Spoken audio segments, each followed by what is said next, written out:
Vous le savez, il y a des technologies que l'on utilise tous au quotidien, en tout cas je l'imagine, qui peuvent être source de petits conflits à la maison, au sein du foyer, voire même de bonnes doses de stress lorsque, eh bien, comme moi, on est amené à travailler toute la journée à la maison, pendant 8 à 10 heures sur son smartphone, sur ses PC, etc.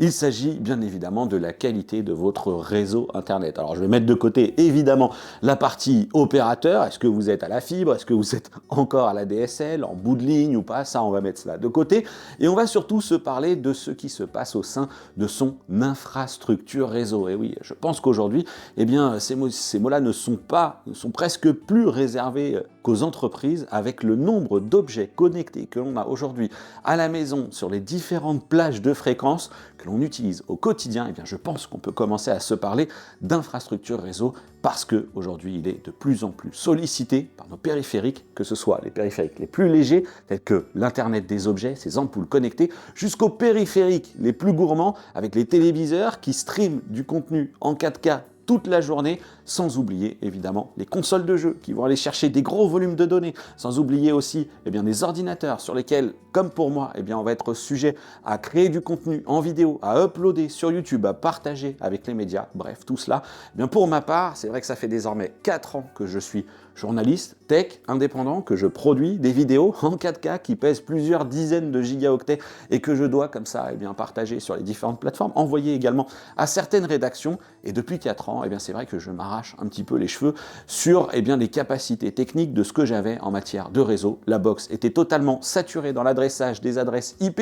J'avais des périphériques que j'avais rajoutés, des routeurs, des switches pour essayer de basculer au maximum sur du filaire, mais c'était pas optimal parce que j'avais du CPL et que j'ai des véhicules électriques, en l'occurrence une moto qui me faisait tomber mon CPL. Pour cette vidéo, on va retrouver Lionel Paris, que je connais maintenant depuis plus de 10 ans, parce que c'est vrai que par ma vie passée, j'ai testé aussi des produits réseau, de l'Internet des objets, des caméras, bref, beaucoup de produits, et j'ai eu l'occasion d'échanger régulièrement avec lui lorsqu'il travaillait chez Netgear. Aujourd'hui, il est encore consultant pour la marque, et il m'a trouvé une solution à tous mes problèmes de Wi-Fi. Elle s'appelle Netgear Orbi, et c'est de cela dont on va se parler. On va décrypter l'offre avec lui. Vraiment, c'est sans doute ce qu'il y a de plus performant, mais pas le plus accessible pour autant. En matière de qualité de réseau, c'est parti, on décrypte l'offre Netgear Orbi. Bonjour Lionel. Bonjour David. Donc ça fait un moment effectivement qu'on échangeait, qu'on partageait un petit peu sur mes galères de réseau à la maison. Et toi, ça fait un moment que tu me dis j'ai peut-être une solution pour toi. C'est ça. Et c'est Wi-Fi 6E. Et c'est exactement ça, ça fait longtemps qu'on en parle. Moi je suis content d'avoir pu contribuer à remettre d'équerre cette installation qui est, je vous le rappelle, à un niveau de complexité qui est vraiment très haut. J'ai vu beaucoup de choses, mais là je peux vous dire qu'en nombre de périphériques, on a une belle liste. Ouais. Donc on utilise pleinement vraiment la capacité des produits. Parce que très rapidement, évidemment, l'objectif c'est pas ici de vous parler exactement de mes difficultés, mais peut-être d'essayer de faire en sorte que vous puissiez vous projeter. On va vous mettre tout au long de ce sujet nos différentes étapes, parce qu'on s'est vu une première fois. Ouais. On a énormément cleané mon installation, comme on dit. Install de base. Voilà, et on a pu embrayer. On va se faire un petit point, évidemment. Vous avez le sommaire, comme d'habitude, dans cette vidéo qui va vous permettre de vous déplacer et de vous intéresser au sujet, de vous rendre à la rubrique qui vous intéresse le plus. L'objectif, c'est vraiment qu'on puisse d'abord savoir ce qu'est ce Wi-Fi 6E. Le Wi-Fi 6E, c'est vraiment le dernier standard en date. Comme tu l'as dit tout à l'heure, on ne va pas parler tout de suite de Wi-Fi 7 puisque ça n'existe pas encore. Il y a eu des annonces. Le Wi-Fi 6E, c'est vraiment le dernier standard et la dernière évolution du Wi-Fi. Donc, je le rappelle pour tout le monde, c'est un standard qui a été rendu visible dès 2020. Ouais. Et vraiment, le gros différenciateur du Wi-Fi 6E, en fait, on pourrait croire que par rapport à la génération d'avant qui était le Wi-Fi 6, finalement, tu vois, ils ont rajouté cette petite lettre. Ouais. C'est une évolution mineure. C'est vrai que le naming peut porter à confusion. Le Wi-Fi 6, qui était donc la norme d'avant, c'est bien uniquement du 2,4 et du 5 GHz en Wi-Fi. Globalement, tu plafonnes aux alentours de 5 gigabits sur des produits à peu près standards. Le Wi-Fi 6E, quant à lui, ajoute une bande supplémentaire, qui est donc la bande de 6 GHz. Donc, qui dit produit Wi-Fi 6E égale au minimum triband. Donc, tu as 2, 4, 5 et 6 GHz. Mais comme tu le sais, on ne peut pas utiliser une bande de fréquence, que ce soit en France, en Europe ou d'ailleurs partout dans le monde, sans une autorisation préalable. Et notamment en France, on a des restrictions qui sont au niveau de l'armée et au niveau de l'aéronautique sur ces bandes de fréquence, qu'elles soient en 5 ou qu'elles soient en 6. Du coup, là, j'ai déjà un petit peu envie de balayer un point, parce qu'on est dans l'échange là, et je pense notamment à ces fameuses émissions. On sait qu'à chaque fois qu'on se parle de gigahertz, mégahertz, dès qu'on se parle d'ondes, quelles qu'elles soient, on sait qu'on peut avoir justement certains utilisateurs qui ont levé de bouclier d'une certaine manière. Oui. Les gens commencent à se poser des questions, ouais, on est inondé, etc. On est d'accord que tous ces produits-là, entre le moment où, comme tu l'as dit, 2020, on annonce un truc, on déroule, on sort des produits, etc. Il y a toute l'étape de validation. Netgear, comme les autres constructeurs, sont tenus de se plier à la législation, aux mesures qui sont faites. Et du coup, tout ce qui est émission, on va laisser ça aux spécialistes, la NFR, etc. Exactement. Donc, moi, je veux vraiment rassurer aujourd'hui les gens qui nous écoutent. C'est-à-dire que dans l'étape de ces produits-là, il y a une triple validation. C'est-à-dire que tu as déjà l'I3E qui passe en premier, qui définit les normes. Et donc, la puissance d'émission d'un produit, si je prends un équivalent, c'est un petit peu l'équivalent du DAS sur les téléphones. Oui, tu vois, tout à fait. Donc, la puissance d'émission d'un point d'accès Wi-Fi, etc., donc, est mesurée en milliwatts, pour donner un ordre d'idée. Et donc, cette puissance d'émission est régulée. Le spectre qu'on utilise est régulé, donc on ne peut pas sortir du cadre. C'est-à-dire que tu as l'I3E, en dessous tu as la CEPT, c'est l'Europe, et ensuite tu as l'ANFR, qui donc est l'organisme, l'Agence nationale des fréquences, qui est l'organisme français qui régule, surveille. Ils interviennent aussi sur les mobiles, c'est eux qui vérifient que les DAS sont bien aux normes. Et donc sur les produits Wi-Fi, il n'y a pas d'exception. C'est-à-dire qu'ils vont, c'est un peu old school dans le sens où ils vont dans les rayons, ils prélèvent des produits, ils les amènent dans leur labo et ils vérifient que le produit en termes de puissance d'émission Wi-Fi correspond à ce qui est autorisé sur le sol français, donc la puissance d'émission, la norme, etc. C'est pour cette raison que quand le Wi-Fi 6E est sorti, effectivement en 2020, nous, sur le sol français, nous n'avons plus l'utiliser qu'à partir de janvier 2022. Parce qu'il y a eu 18 mois de validation de l'adoption de cette bande de 6 GHz, de l'utilisation de cette bande GHz. En premier lieu, il y a une concertation européenne, parce qu'on essaye d'uniformiser au niveau européen que tout le monde utilise le 6 GHz de la même manière, ce qui est plutôt une bonne chose. Et dans un deuxième temps, tu as l'ANFR qui arrive. Du coup, il y a 3 entités gouvernementales, et ça finit à l'ARCERP, qui va publier au journal officiel, donc c'est ce qui est arrivé en décembre 2021, l'utilisation sur le sol français de cette nouvelle bande qui est 6 GHz. Donc le Wi-Fi 6E, bien que le standard date par l'I3E de 2020, en réalité en France, on ne peut utiliser ce produit que depuis janvier 2022. Est-ce qu'on ne profiterait pas justement de cette mise en contexte rapide pour très brièvement se dire, alors le Wi-Fi 7, finalement, parce qu'on en est là, on en est dans la chronologie du truc, au même état que l'a été le Wi-Fi 6E déjà il y a 2 ans. Enfin, même plus, parce qu'il est sorti en 2020, donc là on est à peu près en 2019.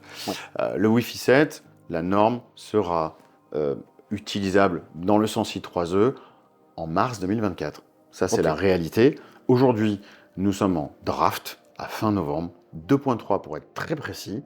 Dans l'échelle d'adoption d'un standard, il faut avoir passé le draft 3 pour pouvoir être sur un standard solide, mature, sur lequel on va pouvoir commencer à construire des produits tranquilles, qui seront vraiment des produits Wi-Fi 7 définitifs et qui pourront évoluer dans le futur. C'est vraiment ça le... Et ça, alors ça, on va le faire ensemble, on va faire une vidéo dédiée au Wi-Fi 7, c'est pour ça que je vous donne déjà un rendez-vous, elle sera notamment rajoutée dans les notifications en description lorsqu'elle sera publiée. Il y a beaucoup de choses à dire parce que ça s'est carrément accéléré, on a eu des conférences Intel, Qualcomm, on a eu des trucs qui sont tombés. Il y a eu énormément d'annonces en novembre. Et il faut tout de même faire un petit peu attention. On va y revenir en détail, on vous expliquera effectivement grosso modo à partir de quelle date vraiment on peut se dire ok, on a un produit qui répond au Wi-Fi 7. J'ai quand même envie de prendre un de tes produits. Alors là, c'est le Orbi, celui-ci, c'est le 860.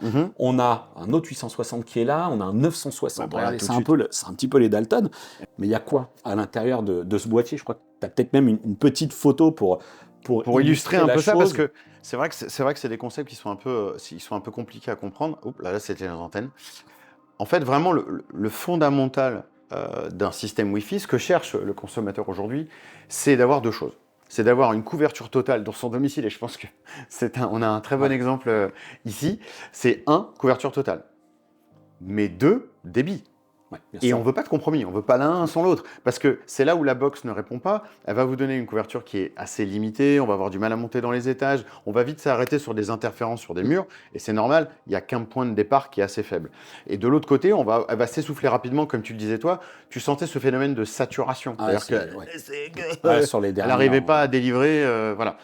Et donc, c'est là où intervient le système Wi-Fi, dont je rappelle, Netgear était l'inventeur quand on a commencé avec les premiers Orbi en fin 2016, Mhm. parce que c'était une techno qui n'existait pas à l'époque. On raisonne sur un système de tuyaux où c'est les seuls produits du marché, et ce schéma l'illustre bien, où on a une connexion dédiée Oui. entre les deux produits. Et c'est vraiment ce point qui fait la force du système. Ouais. Netgear, tu le sais, a un brevet là-dessus. Sors-le nous ton gros beau là.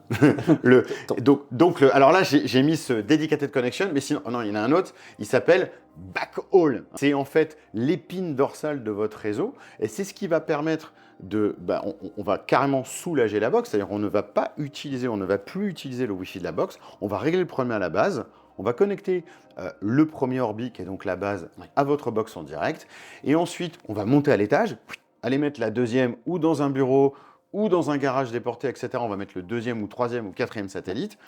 Quoi qu'il arrive, ils seront tous reliés par une connexion dédiée. Voilà. Tu as cette connexion dédiée, et puis ensuite, on entend parler de trucs un peu étranges, on entend parler de mesh, on entend parler de daisy chain, on Ouais. entend parler de connexion en étoile.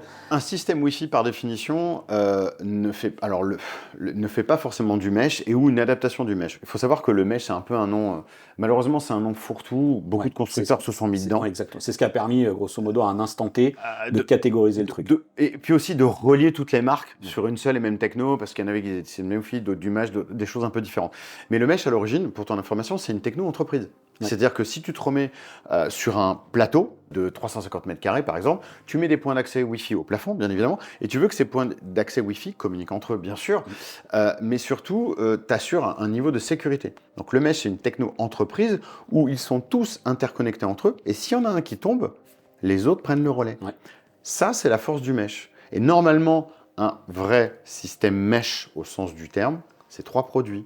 Oui. Parce que au minimum, tu dois avoir une triangulation. Oui. D'accord ? Le point faible du mesh, c'est que ce n'est pas une techno qui est créée pour donner du débit. Parce qu'en fait, tu ne retrouves pas ce canal dédié. Oui. Parce que chaque point d'accès va et à la fois communiquer avec les autres, plus communiquer avec Internet de l'autre côté, plus communiquer avec tous les périphériques. Donc tu peux très rapidement, même s'ils s'auto-distribuent le trafic, tu peux arriver à les saturer assez rapidement si tu as une ligne qui booste.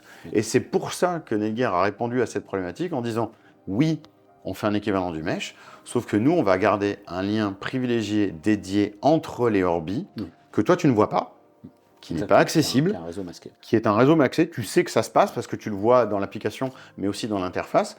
Et c'est ça qui fait la force de ce système, puisque on parle bien de quad band, où tu retrouves une bande à 2.4, à 5 et à 6 pour tes périphériques, mais qui en aucun cas touche la bande de 5 GHz qui est ici, qui interconnecte les deux Orbi ensemble. C'est un truc d'ailleurs que vous aviez reproduit avec les caméras Arlo, alors à l'époque où elles appartenaient encore à Netgear, où c'était encore une division de propre du truc, vous aviez déjà une station, moi je l'ai toujours, hein, La station Arlo Base, qui communique avec les caméras et qui avait cette force, et que c'était un réseau qu'on ne voyait pas. C'était un qui était 2.4 qui était aussi modifié. Ouais, et qui allait du coup très très loin. Moi, voilà, je suis encore équipé avec ça, et c'est effectivement les seules caméras qui arrivent à aller aussi loin. Alors là, on s'est parlé de 2.4, de 5, de 6, on a ce réseau backhaul, on a donc cette fameuse configuration possible en mode daisy chain, c'est-à-dire que chacun des éléments peut communiquer les uns avec les autres, et ensuite on a la communication en étoile, où cette fois-ci le satellite communique avec la base, et c'est donc considéré que la base est le cœur de l'étoile, et ensuite les satellites communiquent comme ça. Donc on a cette grande répartition, on a ces gigahertz, et puis on a aussi des mégahertz à l'intérieur, comment je filtre un petit peu tout ça. Il y a des choses aujourd'hui qui sont presque non recommandées en fonction des fréquences, en tout cas que toi, tu ne recommandes plus d'utiliser, entre guillemets. Notamment sur le 2.4, en fait, parce qu'il y a des produits très anciens. Ça peut être des caméras, ça peut être des IoT, etc. Donc la problématique de ces produits-là, c'est que généralement, ils te baissent la performance de ton réseau. Pourquoi ? Parce que ce sont des produits anciens, déjà en termes de débit, mais il y a un deuxième paramètre qui est celui de la sécurité.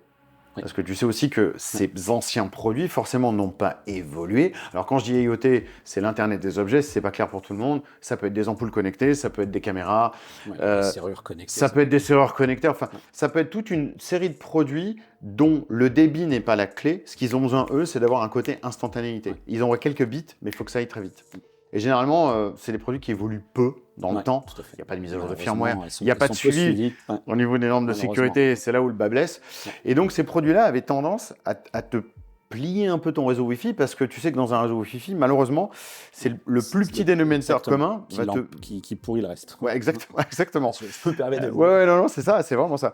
Et donc, dans cette bande de 2 Go 4, on va retrouver ces produits-là. Un autre point fort de cette gamme en 6E, c'est qu'on a cette capacité de créer un réseau IoT dédié qui va te permettre de sortir ces périphériques qui sont lents et te ralentissent les périphériques, le PC, le portable, les mobiles, où là tu veux que ça pulse. On va les sortir, on va les isoler un petit peu, de manière à ce qu'ils ne te ralentissent pas ton réseau général. Mais surtout, et encore plus important, on va leur donner le niveau de sécurité auquel ils dépendent. Alors généralement, c'est le niveau de sécurité le plus bas, parce qu'ils n'ont pas pu évoluer et suivre les évolutions de sécurité. Et du coup, dans ton réseau principal, tu vas pouvoir monter ton débit, parce que tu n'es plus pénalisé. Dépendant de ces trucs-là, oui. Mais alors, encore plus important, tu vas monter ton niveau de sécurité, avec des choses qui est encore rare aujourd'hui, mais qui mérite d'être soulignées, ce fameux mode mixte de sécurité, où tu mélanges 2 protocoles, ça se faisait pas beaucoup avant, hein, c'est récent. WPA2 et 3. Voilà, exactement. Tu vas pouvoir les mélanger et donc le Orbi, quand tu vas connecter un périphérique, va identifier la typologie de clé qui est mise et va se mettre dans un mode ou l'autre. Donc, en termes d'utilisateur, il y a une flex que je n'ai vraiment pas vue auparavant. Avec vos connexions Wi-Fi 2.4 IoT, est-ce que je peux utiliser la faille d'un produit IoT pour du coup exploiter le reste si j'ai bien pris le temps de mettre ma caméra connectée en dehors de mon réseau principal? C'est le point faible de ces IoT. La plupart, ça a été démontré. Mais est-ce que vous faites du coup, là actuellement, en le séparant, est-ce que je me protège de ça? Oui, tu te protèges parce que finalement, c'est comme si tu avais 3 îlots différents. Okay. D'ailleurs, d'un point de vue, sans parler technique, mais d'un point de vue IP, quand tu crées ces réseaux-là, tu as des adressages différents. Tu n'es même pas physiquement sur ton réseau principal. Donc en fait, il le voit même pas. C'est fin de non-recevoir. Tu peux rentrer sur l'IoT SWAT, mais pouf, il n'y a rien derrière. Tous les objets sensibles peuvent être protégés. Et c'est ça qui est vraiment très intéressant. Vous l'avez dit, hein, c'est vraiment la grande émission consacrée, le grand reportage consacré au Wi-Fi. Voilà, et en même temps, il y a vraiment des choses à comprendre et à savoir, parce qu'aujourd'hui, c'est vrai que ne serait-ce que quand on appelle son opérateur ou qu'on est démarché, bref, on a un peu l'impression qu'il nous livre la dernière technologie en date. Alors, historiquement, n'importe qui, tous ceux qui sont un petit peu technophiles le savent, que les box opérateurs n'ont pas pour réputation d'intégrer des trucs ultra précis. Puis on voit même à la tête de tes produits, à la conception physique, à l'intégration des antennes, etc. Que, voilà. Donc l'avantage de prendre un produit 6E, c'est quoi par rapport effectivement à ce que nous proposent les opérateurs et ce que tu as? Si tu veux, tu as énormément d'avantages. Le premier, le plus probant, le plus parlant, c'est que tu es sur une bande toute neuve et toute fraîche. Donc tu n'as plus cette notion d'encombrement et de saturation. Là, tu parles même à l'échelle du voisinage. Ah oui, complètement. C'est-à-dire que ce soit en milieu urbain ou pas en milieu urbain, bon, en milieu urbain, bien évidemment, c'est pire parce que tu es dans un bâtiment, tu scannes, tu as 60 points d'accès. Je rappelle une chose pour tout le monde, il n'y a qu'une seule bande de Wi-Fi. On a toujours l'impression que c'est ma box et c'est mon Wi-Fi à soi. Certes, mais le spectre, lui, c'est le même pour tout le monde. Avec différents paliers, toutefois. On va s'en reparler. C'est ce qu'on appelle donc les canaux. Ensuite, à l'intérieur de ce spectre, tu as des canaux, donc que tes produits sur lesquels ils vont se placer et s'utiliser. Mais tu te doutes bien, il n'y a pas autant de canaux que de voisins. Exactement. Donc au bout d'un moment, de toute façon, ça sera une notion de partage, parce qu'on va finalement se partager ces canaux. Et donc en milieu urbain notamment, on arrive à un niveau de saturation du 5 GHz, qui est égal à celui qu'on a connu sur le 2.4, et où là maintenant, si on veut obtenir de la performance, il faut sortir de ça. Donc le premier point, le premier avantage indéniable, et je pense à des applications comme la VR, où il y a besoin d'avoir de la bande passante, il y a besoin d'avoir du débit et un lag qui est réduit.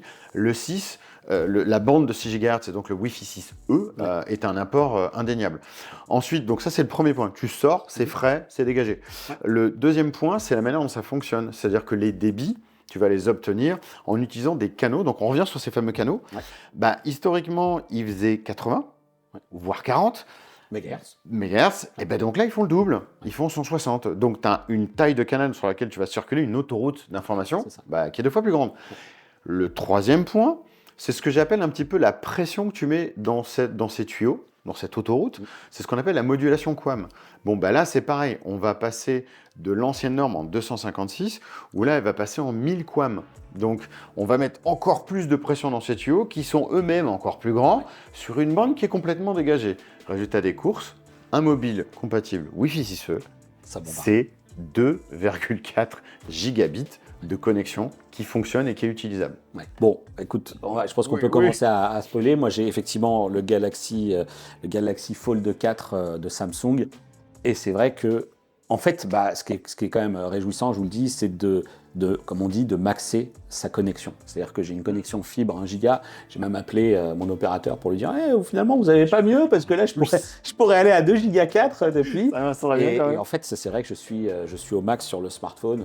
Bon, alors, tu as raison. Aujourd'hui, effectivement, cette bande de 6 GHz, elle est plutôt libre, en tout cas, loin d'être saturée.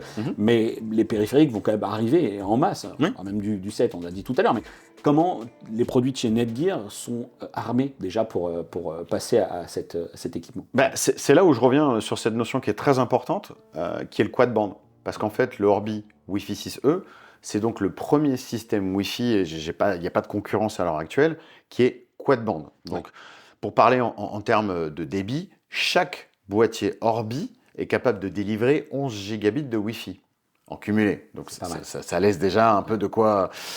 Mais derrière ces 11 gigabits, tu as quand même 16 antennes. 16 antennes Wi-Fi, c'est-à-dire que chaque bande, il n'y a aucun compromis en fait. Chaque bande utilise 4 antennes. Donc on maxe complètement les capacités technologiques du standard finalement pour obtenir ces débits-là. Donc même si demain ça arrivait à être chargé et qu'on va avoir beaucoup plus de périphériques. Aujourd'hui, on sait qu'on a à peu près 35 mobiles, on les avait comptés ensemble. 35 mobiles et tablettes disponibles, ce n'était que le segment premium en 2022. Je pense que ça changera en 2023, ça va commencer à descendre. On commence à avoir les premiers équipements audio-vidéo aussi. Donc bon, petit à petit, tout l'écosystème va basculer parce qu'il y a de l'intérêt à utiliser cette bande de fréquence. Ouais, bien sûr.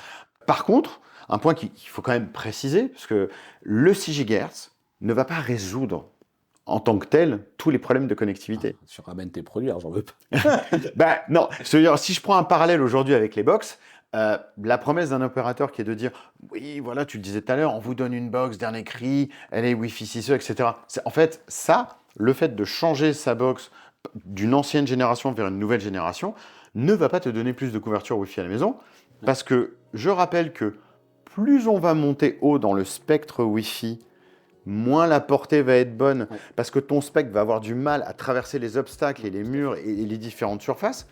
Plus tu descends, et donc, mais plus tu auras de débit, et plus tu descends dans le spectre, moins tu auras de débit, donc 2 Go 4, mais par contre, plus tu vas étendre. Donc, le 6 tout seul ne peut pas être la réponse. Le 6, ça sera la réponse du débit, de l'instantanéité, mais il n'y a malheureusement qu'un système Wi-Fi qui va te permettre d'avoir cette couverture totale à l'intérieur de ton domicile. En tout cas, à l'échelle d'un pavillon, moi je le vois bien avec le smartphone, là la problématique à l'étage, elle se pose vraiment plus. Je crois qu'à la maison, le pire des résultats que j'ai obtenus en étant genre à l'opposé d'une des box, c'est 450 mégabits, je crois. Donc voilà, c'est quasi instantané. Ouais, c'est assez bluffant.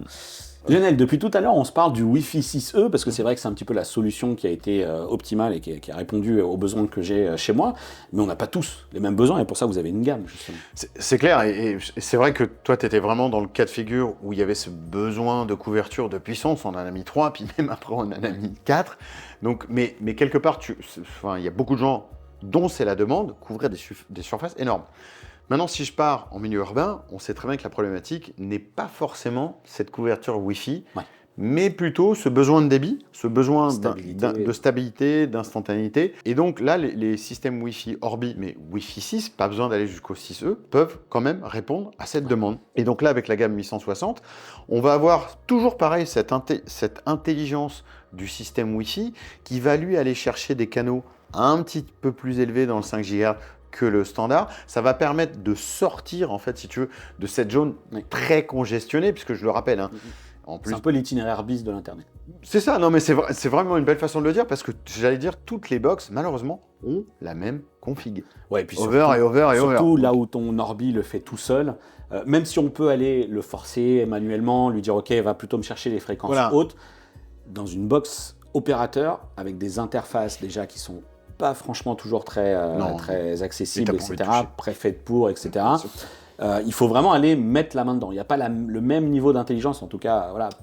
Corrigez-moi dans les commentaires hein, si vous le souhaitez. En tout cas, moi, chez SFR, le fait d'aller chercher des canaux, voilà, tu vois, c'est quand même des trucs assez sombres et enfin, c'est le menu un peu obscur des box qui. Et c'est là où ces systèmes sont aussi intéressants parce que ça répond aux deux profils. C'est-à-dire que je sais que toi t'aimes bien, donc on a été dans les menus, on a été fouillé, on a regardé tout ce qui était possible. Il y a pléthore d'options et de customisation pour vraiment répondre à ce que vous voulez. Mais si tu n'as pas envie, le système va se débrouiller très très bien tout seul, va connecter différents satellites via, tu l'as dit tout à l'heure, différents modes. Vous pouvez avoir du filaire à l'étage, typiquement si vous avez une maison qui est déjà câblée, mélangé avec un backhaul qui va se trouver lui aussi en Wi-Fi. Tout va être mixé avec une transparence pour l'utilisateur qui est très appréciable. S'il n'a pas envie de devenir un spécialiste Wi-Fi, il sait que le système va choisir le meilleur chemin, entre guillemets, pour aller d'un point A à un point B, un point C à un point D. Lionel, j'avais des contraintes, moi aussi. Tu le sais, je filme beaucoup. On fait plein de vidéos un peu longues sur la chaîne. On va être encore sur. Vous sachez qu'on voulait le faire en live, cet épisode. J'ai dit, écoute Lionel, on va essayer de se tenir à un fil conducteur. Bon, j'espère que le résultat vous plaira néanmoins.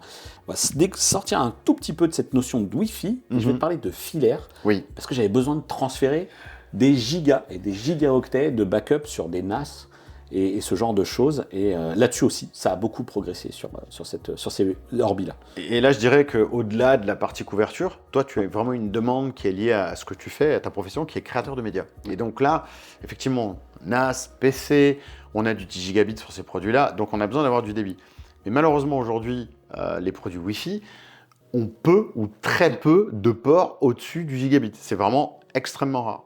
Donc là, il y a deux choses qu'il faut surveiller. Et c'est ce que je disais quand on était en train d'installer. Une bonne install Wi-Fi, ça commence par du câble. Parce que, alors c'est vrai que ça peut paraître drôle de dire ça, mais la fibre, je vous rappelle que c'est un câble qui arrive. Mais surtout, il ne faut pas oublier qu'un des éléments très importants, c'est le câble qui va lier votre box opérateur à votre système Wi-Fi. Il ne faut pas négliger sur ces câbles. Je rappelle que sur les câbles réseau Ethernet, l'idéal, il y a des catégories sur ces câbles-là. Il ne faut pas hésiter à les changer. Il y a vraiment une énorme...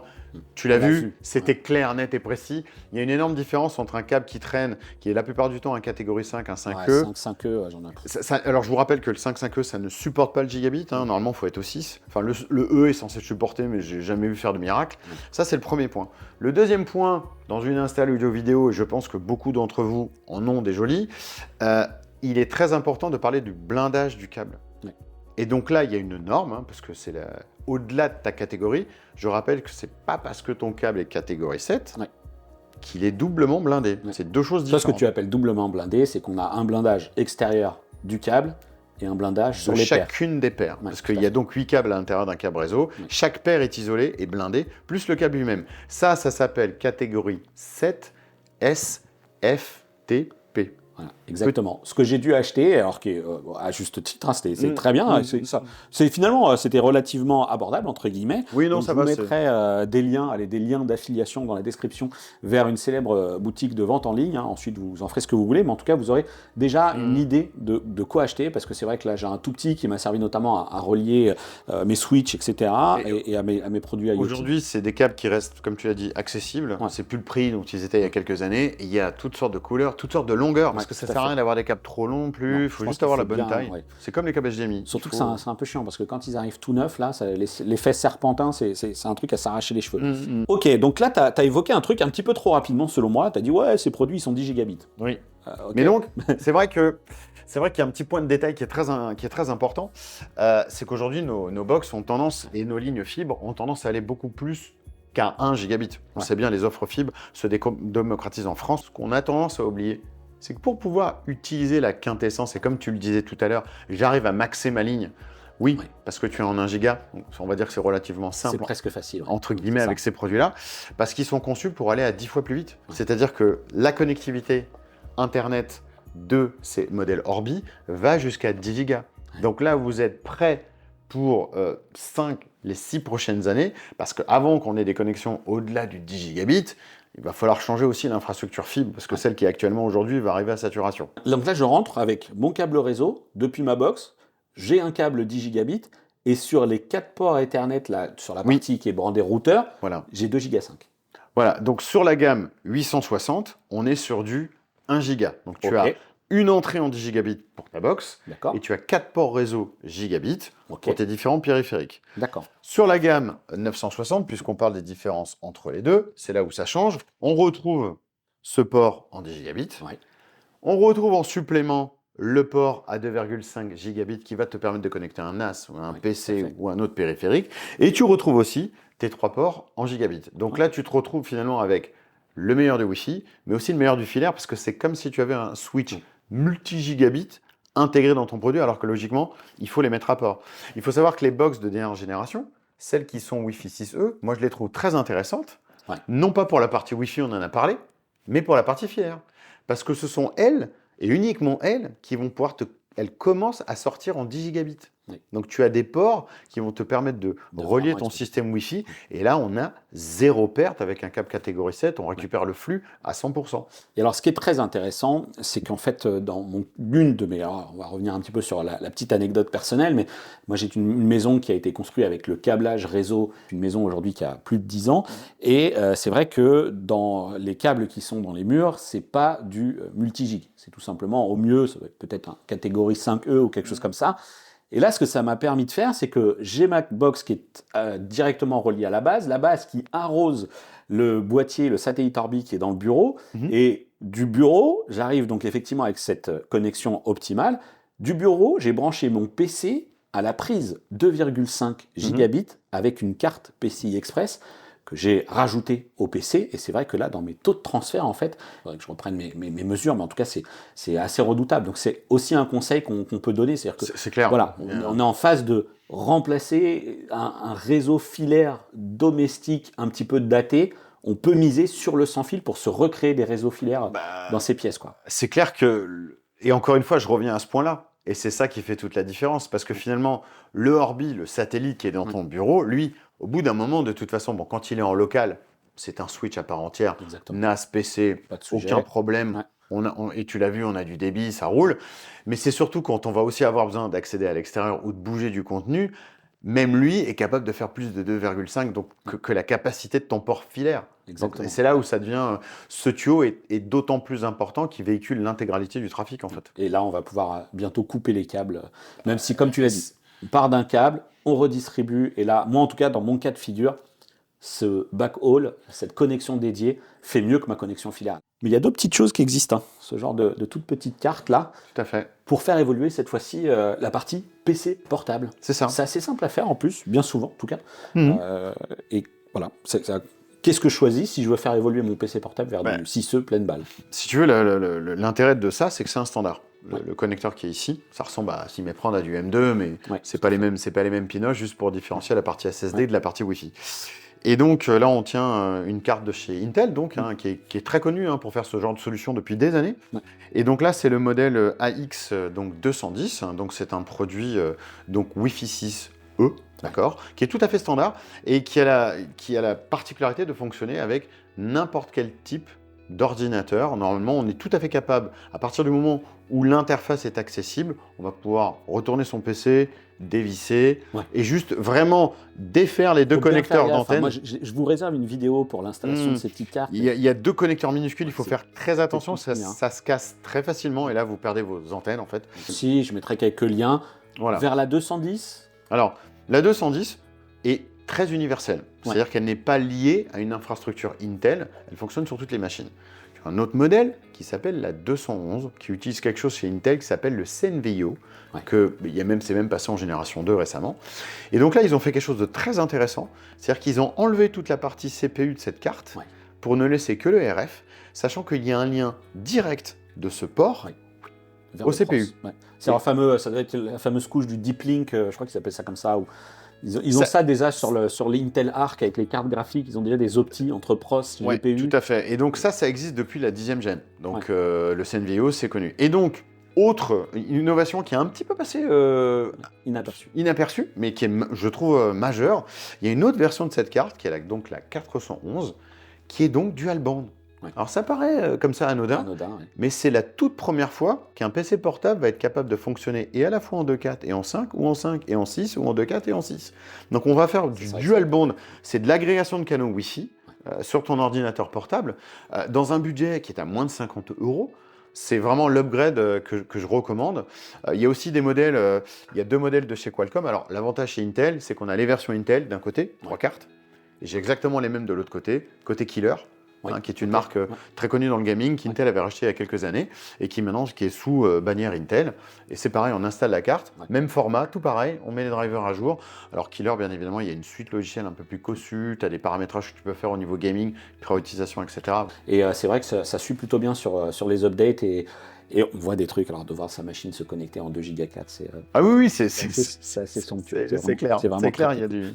on va aborder les tarifs, quand même, Oui, j'ai envie de dire, parce bien que sûr. ça, c'était presque le côté un peu bonne nouvelle, mais c'est vrai que Bien sûr. ça pique, quoi. C'est quand même, Ah bah, des solutions qui sont pas données. Et, non, mais c'est clair. Et tu vois, tout ce qu'on vient de dire un petit peu, ça résume l'essence du produit. Les Orbi Wi-Fi 6E, donc la gamme 960. Un pack de 3, c'est 1 700 €. Donc, certainement, c'est un budget, mais c'est un investissement. Et il y a une raison. Toutes les raisons qu'on vient d'évoquer. Le produit qui est un quad band, l'ajout de la bande en 6 GHz, la flexibilité de l'installation qu'il donne, la partie filaire qui contient aussi la partie 10 gigabits pour la connexion Internet, la partie multi-gigabit pour un PC ou un NAS, plus le reste qui est sur non seulement la base, mais aussi les satellites.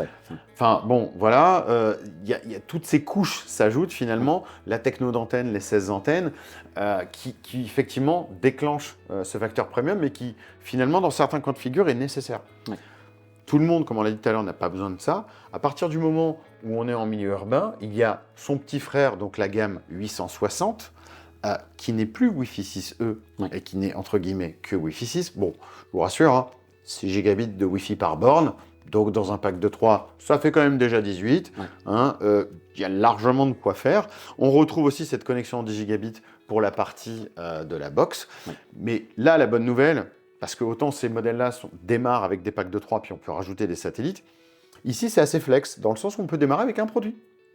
Et donc là, c'est très intéressant parce que j'ai un produit qui est Wi-Fi 6, qui est prêt à devenir un système Wi-Fi, et qui, par définition, va démarrer, sera un tri-band. Donc une solution pour un appartement où en fait on est sur un plein pied, entre guillemets, on est sur un seul étage.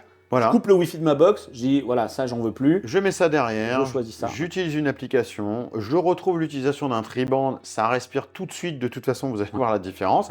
Et là, la bonne nouvelle, on est sur un tarif de 499 €. Et ensuite, vous pouvez rajouter des satellites, et au moment où vous allez le faire, il y a un petit bouton de synchronisation à l'arrière, vous cliquez dessus pour ajouter ce nouveau satellite à votre système existant, et là, 2, 3, 4, on peut grandir, ou démarrer aussi directement sur un pack de 2 ou un pack de 3. On est sur le produit le plus abordable pour cette gamme de produits? Non, il y a ensuite une autre gamme qui est la gamme 760, qui là sera aussi une tri-band, parce qu'on va rester dans ce que fait Orbi, toujours cette déclinaison et ce backhaul dédié. Par contre, on va perdre un petit peu en débit, on sera aux alentours de 5,4 Go. Puis surtout, total par borne, toujours par borne. Donc 5K d'un côté, 6 de l'autre. Par contre, on va perdre à ce moment-là ce qu'on appelle des streams, c'est-à-dire qu'il n'y aura pas autant de puissance entre les Orbi et entre la base et les satellites. Au lieu d'avoir du 4 streams des deux côtés, on n'en aura que 2. Mais encore une fois, là, on n'essaie pas de résoudre une problématique de couverture, on essaie de résoudre une problématique de débit. Les tarifs du dernier, tu l'as dit? Et là, c'était 499 €, le pack de 2. Pour le 760. Tout à fait. Ok, super. Tout ce panel intègre tout ce dont on s'est déjà parlé, sur l'aspect en tout cas configuration, intelligence des produits, avec plus ou moins de performance. Et à cela s'ajoute en plus une autre couche qui est pas toute récente, mais qui mérite d'être signalée, j'en ai un petit peu parlé, c'est cette surcouche Armor, en fait, un petit peu la sécurité du réseau au point d'entrée. C'est ça. Et j'ai envie de dire que généralement, le consommateur, quand il achète cette solution-là, ce qu'on veut régler, bien sûr, c'est le Wi-Fi. La partie débit, la couverture, voilà. Et c'est vrai que cette partie-là, elle passe un peu en deuxième plan, entre guillemets, parce que c'est l'aspect sécurité, en fait. Voilà, c'est ça. Le premier besoin, c'est la partie Wi-Fi. L'intégration d'Armor, elle date de quelques années. Seulement, elle s'est vraiment améliorée et l'intégration a été de plus en plus poussée au fur et à mesure des années jusqu'à obtenir une transparence totale des systèmes. Il y a un partenariat avec la société Bitdefender, qui est connue, je pense, mondialement pour les solutions de sécurité. C'est ce que j'utilise moi, à vrai dire. Et donc, si tu veux, la prise de conscience, c'est qu'aujourd'hui, une bonne sécurité dans un réseau, c'est plus comme avant où on se retrouvait à mettre forcément des clients dans un PC, dans un mobile, avec des licences limitées à 1, 2, 5 postes. Voilà, etc. Et puis, dans tout ça, il y a des périphériques, la télé, les consoles, les boîtiers IPTV. Un peu les maillons faibles du réseau. Les maillons faibles du réseau sur lesquels tu ne peux pas ajouter de suite de sécurité parce qu'il n'y a pas de... Enfin, il y a un OS qui est Android, mais des fois les OS télé ne sont pas couverts. Enfin bon, toutes les complexités, les IoT, c'est pareil, tu n'as pas tout ça. Donc, en fait, la logique est de dire, on arrête de mettre du client dans tous vos périphériques, on va centraliser votre sécurité au point de démarrage.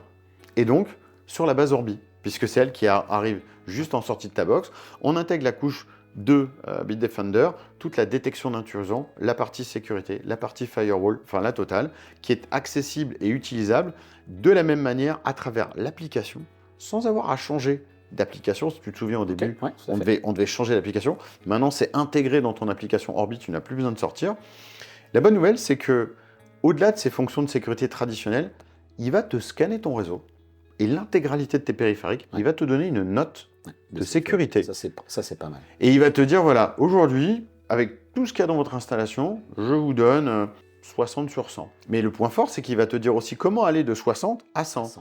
Et avec des recommandations très classiques, changez le mot de passe de votre box, changez le mot de passe de votre Orbi, ce mot de passe de cette IoT est faible. Cette IoT n'a pas de mot de passe. Ça arrive aussi. Changez vos protocoles de sécurité, améliorez vos protocoles de sécurité. Ils font des recommandations assez simples, mais l'intérêt de l'avoir intégré dans le Orbi, c'est que la réco, elle part direct. Donc tu peux aussi régler le problème en temps réel. Il t'envoie ou, si tu ne sais pas, aller pour le régler. Et puis quand tu as fini, tu appliques tes modifications et là, il recommence et là, ton curseur monte. Pour continuer d'identifier les failles. Les failles, etc. que tu aurais dans... Donc, et ça, si j'ajoute un nouveau périphérique, il me le scanne tout de suite et il me dit OK, où est-ce que lui se positionne dans le truc. Il va te le scanner, il va te l'ajouter, il va te le mettre dans sa liste de check-up et puis il va te dire, voilà, s'il a un problème, il va te le sortir. Pas d'impact sur les performances du réseau lui-même? Alors, pas d'impact parce que dans ces produits-là, on a des processeurs quad-core, c'est des ARM, et j'ai quasiment un petit peu plus d'un giga de RAM. Mais là, tu vas me dire, Lionel, je fais comment quand je m'en vais de chez moi? C'est une question très valable, c'est-à-dire qu'une fois que j'ai mon PC, mon mobile, je m'en vais, qu'est-ce qui se passe? La solution est tellement intégrée que tu peux utiliser et installer le client cette fois-ci, Bitdefender. D'accord. Et ta licence Netgear dans ton Orbi va le reconnaître et ça va s'intégrer dans ton écosystème. Ta licence Armor, c'est pour combien de temps? Combien ça coûte? Dans chacun des Orbi qu'on a cités aujourd'hui, c'est inclus pendant 12 mois. C'est aussi un gros changement par rapport à avant, puisque tu pouvais essayer la solution pendant 1 mois. C'est vrai que c'était un peu juste, parce que vu tout ce qu'on vient de se dire, ce genre de choses a besoin d'être vu, usité, pratiqué, pour se rendre compte du bénéfice. Et puis de suivre les recommandations. Et au fur et à mesure, de faire évoluer son score, en fait, puisque c'est le but du jeu. Donc, des fois, on s'y met pas tout de suite. On règle la partie Wi-Fi d'abord et on s'occupe de ça après. Donc, je trouve que cette période d'1 an, elle est utile. Parce que ça va permettre aux gens d'avoir une prise de conscience, déjà, qu'effectivement, il y a des problèmes. 1. 2, de les régler. Et de se dire, oui, effectivement, il y a un usage qui est réel. C'est pas un truc qu'on nous met on top et qui n'a pas une utilité réelle. Une fois que ta période de 12 mois arrive à expiration, et je le précise, c'est le nombre de périphériques illimité. Il y a 0, quel qu'il soit. Donc il n'y a plus ce compteur. Même sur justement cette intégration de mon client que je mets dans mon PC. Donc ça c'est vraiment très bien. Et là, le réabonnement derrière va te coûter, lui, 99 € par an. Merci Lionel, vraiment, merci à toi pour toutes ces réponses. Moi j'espère que ça vous a intéressé. Vous avez vu beaucoup de choses, des périphériques qui arrivent, la possibilité pour vous de faire évoluer aussi votre installation à travers de l'ajout de cartes réseau. Ça commence à y penser aussi, parce que la carte Ethernet peut avoir du sens. Vraiment, aller taper du multigig pour pas grand-chose, ça coûte pas très cher. J'ai aussi ajouté dans un deuxième PC une carte Wi-Fi 6E avec des antennes déportées. Ça aussi, ça peut être intéressant d'y songer. Si jamais vous avez un PC fixe que vous ne voulez pas, que vous ne pouvez pas relier à votre Ethernet, ça peut être aussi intéressant. Et surtout, l'ajout des petites cartes qui ne sont pas très chères. Et puis, du coup, on vous a recommandé notamment des petites cartes de chez Intel. Voilà, je tenais vraiment encore à te remercier voilà, pour le temps qu'on aura passé à décortiquer tout ça. On sera quand même bien embêté à pousser les meubles, etc. Donc, C'est ça, merci exactement. encore. Merci Lionel. Voilà. Voilà cette longue vidéo donc sur cette solution Netgear Orbi Wi-Fi 6E, en l'occurrence avec la gamme 960, touche à sa fin. Encore une très longue vidéo hein, sur la chaîne. En même temps, c'est vrai que déjà, vous avez le sommaire, les chapitrages, etc. pour rejoindre les points qui vous intéressent le plus dans la vidéo. Mais j'ai du mal à me résoudre à l'idée de vous faire une vidéo de 5-10 minutes sur des produits comme celui-ci, où vous l'avez vu quand même, on se parle de produits haut de gamme avec des tarifs conséquents. Je vous les remets justement à côté de moi, là, avec les prix en date, parce que la vidéo, elle a été tournée début décembre, fin novembre, début décembre, et du coup, ce qui me permet aussi un petit peu de vous faire un bilan global de la solution que j'utilise désormais depuis un peu plus de 2 mois maintenant. Et c'est vrai que ça fait une grosse différence sur la partie Wi-Fi, vous l'aurez compris, mais aussi sur la partie réseau Ethernet. C'est vraiment quelque chose que j'utilise pas mal à la maison dans le transfert, dans les taux de transfert de fichiers volumineux, etc. entre le backup du NAS, le PC et puis parfois même du transfert entre 2 ordinateurs. Et donc ça, c'est un point qui était quand même assez intéressant et assez important. On est là sur une gamme de produits qui est premium, clairement, qui n'est pas là pour tout simplement apporter un petit relais à votre box internet. Hein. Là, on est vraiment dans la logique de j'achète ce genre de choses-là, je coupe le Wi-Fi de ma box internet et puis je passe à quelque chose de très costaud avec beaucoup d'antennes. C'est pourquoi aussi, je pense qu'on peut se dire qu'on est là sur la solution sans doute qui est la plus performante du marché. Alors, je ne les ai pas toutes testées, mais j'ai aussi reçu la solution Hero de Amazon que je testerai également. Mais rien que dans la conception du produit, c'est vraiment quelque chose de beaucoup plus compact. Je pense que les débits ne devraient pas être les mêmes, ne serait-ce que par des contraintes logiques d'intégration, d'antennes, de portée, etc. Puis surtout, ces produits, on va voir aussi comment ils communiquent entre eux. Donc ce qui est sûr, c'est que moi, après 2 mois d'utilisation, vraiment, je peux vous dire que ça envoie vraiment sérieux. Sur le PC portable, vous l'avez vu, j'ai eu de très bons débits. Sur l'aspect aussi multimédia, dans la consommation de mes contenus, que ce soit sur les télés ou sur un produit comme celui-ci que j'ai dit que je testerai sur la chaîne, mais je peux déjà vous dire que c'est vraiment un très bon produit.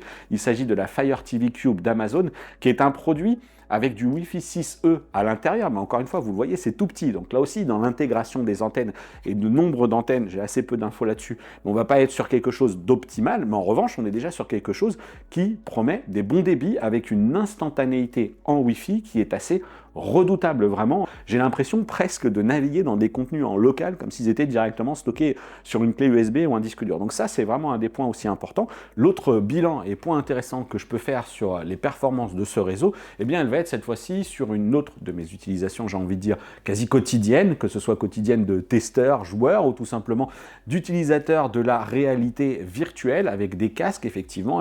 C'est des choses qui demandent un débit constant, une latence ultra réduite pour être en accord avec tout simplement ce qui se passe sur les serveurs quand on joue en ligne, etc. Joue avec ses proches, mais aussi sur la puissance du signal en local lorsqu'on va commencer à attaquer des jeux en PCVR qui peuvent être gourmands, même si c'est compressé, etc.